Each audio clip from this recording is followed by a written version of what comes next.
Hello friends, இங்கே பாருங்கள். இன்றைக்கி டெலிவரி ஆனவங்களுக்கு இன்றைக்கி நம்ம சிக்கன் குழம்பு, அது நாட்டுக்கோழி குழம்பு நம்ம வச்சு கொடுக்க போகிறோம். இங்கே பாருங்கள், நல்லா கழுவி சுத்தம் பண்ணி வச்சுருக்கேன். இங்கே பாருங்கள், வெங்காயம். அது பிறகு இதில் வந்து முன்னாடி எடுத்துருக்கணும். நாங்கள் கடைக்கு போயிட்டு அதனால் என் பொண்ணு அரைச்சிட்டா. இதில் வந்து மல்லி, சீரகம், மிளகா வத்த, கசகசா, மிளகு எல்லாம் போட்டு எண்ணெயில் வறுத்துட்டு இதை அரைச்சிருக்கு. இது வந்து வெங்காயம், பூண்டு, இஞ்சி இந்த பேஸ்ட் அரைச்சி வச்சுருக்கோம். இப்போ பார்ப்போம் வாங்க. இங்கே வந்து தாளிக்கிறதுக்கு பட்டை, கிராம்பு, ஏலக்காய், அன்னாச்சி பூ வச்சுருக்கேன். அதாவது இந்த மசாலுக்குள்ள பொருளெல்லாம் உங்களுக்கு தெரியல அப்படின்னா இந்த வந்து ஸ்க்ரீனில் வந்து ஒவ்வொரு பொருளும் நாங்கள் போடுறோம். அதை என்ன ஏதுன்னு நீங்கள் பார்த்துட்டு அது பிறகு நீங்கள் ரெடி பண்ணி வறுத்துட்டு இந்த மாதிரி பேஸ்ட் மாதிரி நீங்கள் அரைச்சிக்கோங்க. இப்போ நம்ம எண்ணெய் ஊற்றலாம். எண்ணெய் ஊற்றிட்டோம். இப்போ பாருங்கள், பட்டை, கிராம்பு, ஏலக்காய், அன்னாச்சி பூ தாளிக்கிறதுக்கு. அப்புறமா இந்த வெங்காயம் போட்டு நல்லா வதக்கிக்கிறாங்க. இப்போ பாரு, பெரிய வெங்காயம் வந்து ஒரு வெங்காயம் வந்து நல்லா சின்ன பீஸாக கட் பண்ணி வச்சுருக்கேன். ஆனால் நம்ம குழம்புக்கு வந்து சின்ன வெங்காயம் தான் போடணும், அதை டேஸ்ட்டு கொடுப்போம்.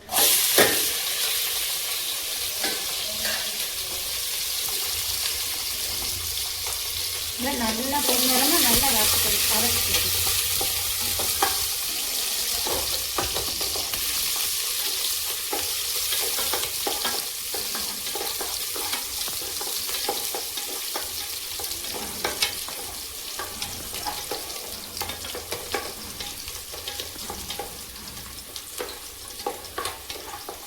இப்போ வதங்கிடுச்சு. அதுக்கடுத்து நம்ம சிக்கனை போட்டு வறுத்துக்கலாம். இப்போ வந்து நம்ம சிக்கனை போடலாம்.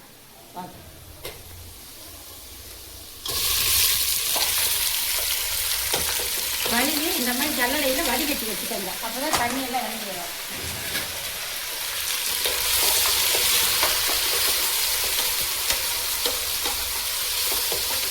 நல்லா இதை வதக்கி விடணும்.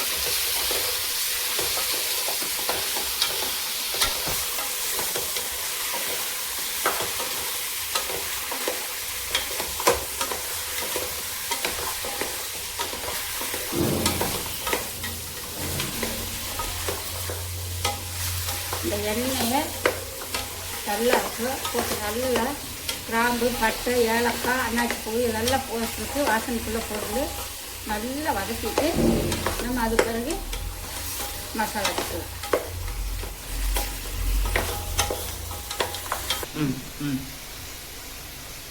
பாருங்க, இந்த மசாலா போட போகிறேன். இது எப்படி கடையில் வாங்கினதா இல்லை உங்கள் ஓன் மசாலாவா? நம்ம தயார் பண்ணி போடுறதா நல்லது. கடையிலெல்லாம் வாங்கினா நல்லா இருக்காது. அதனால தான் உங்கள் சீக்கிரம் ரெசிபின்னு சொல்லுங்கள். ஆமாம், ரெசிபி தான் இது. இந்த ரெசிபியை போட்டு தான் நம்ம செய்ய போகிறோம். கடையிலெல்லாம் நான் வாங்குறதே கிடையாது.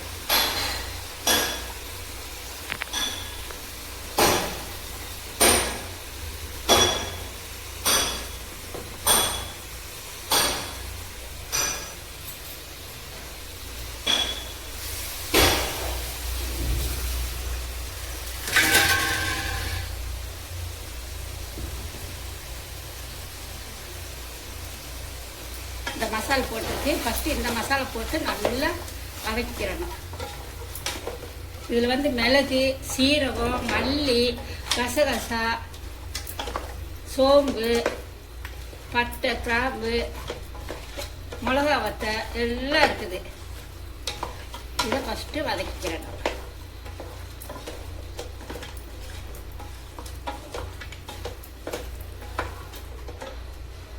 ரெண்டாவது இந்த பாருங்க, சின்ன வெங்காயம், பூண்டு, இஞ்சி இதை நல்லா வதக்கி போடுறோம்.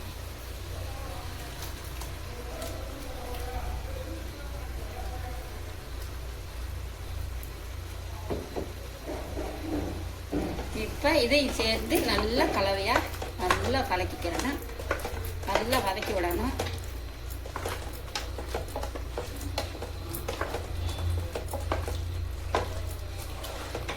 எதுக்கு இருந்தது, நம்ம அவங்களுக்கு மட்டனு, சிக்கனு, இந்த பால் நெத்திலி இதெல்லாம் தரோம்னா பாலுக்காக அவங்க குழந்தைகளுக்கு வந்து பால் இல்லாமல் போகக்கூடாது, முட்டி பால் கொடுக்கக்கூடாது.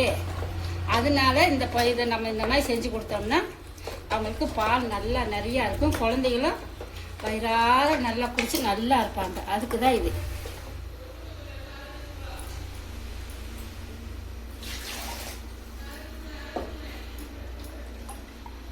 இப்போ அதுக்கு தேவையான தண்ணி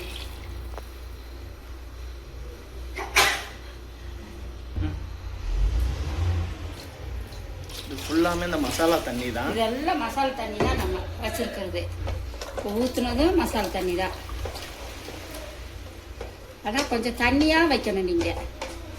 இது விசில் விட்டு வேக சரியாக இருக்கும்.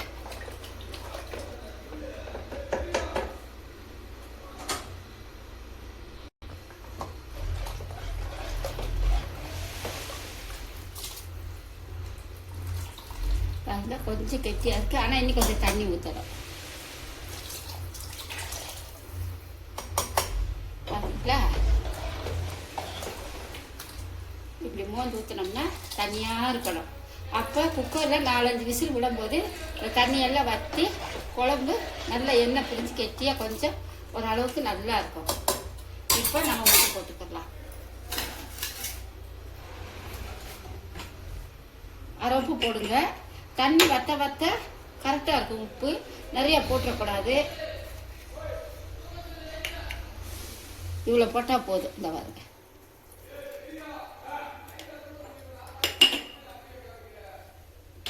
குக்கரை போட்டு மூடிடுவோம். மேலே மூடிடுவோம்.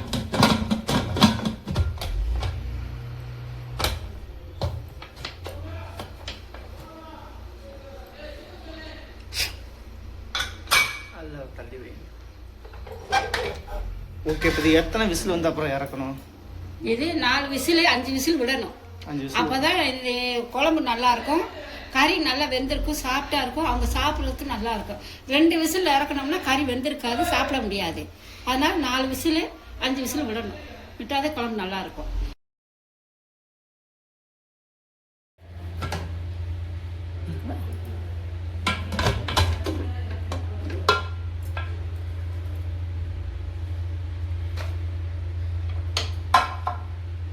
இது பாருங்க, குழம்பு எப்படி இருக்குன்னு பாருங்க.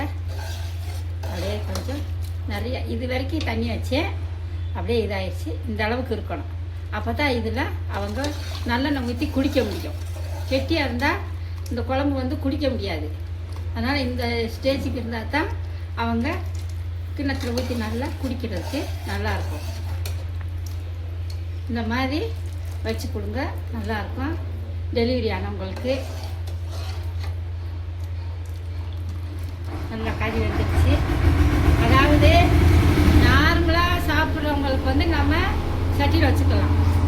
இது வந்து டெலிவரி ஆனவங்களுக்கு இந்த குழம்பு இந்த பாருங்க இந்த அளவுக்கு இருக்கணும். இந்த அளவுக்கு இருந்துச்சுன்னா அவங்களுக்கு நல்லாயிருக்கும். பாருங்கள், வச்சு கொடுங்க எல்லாருக்கும். இதே மாதிரி டெலிவரி ஆனவங்களுக்கு நல்லாயிருக்கும். சப்ஸ்கிரைப் பண்ணுங்கள், ஷேர் பண்ணுங்கள். பாருங்கள்.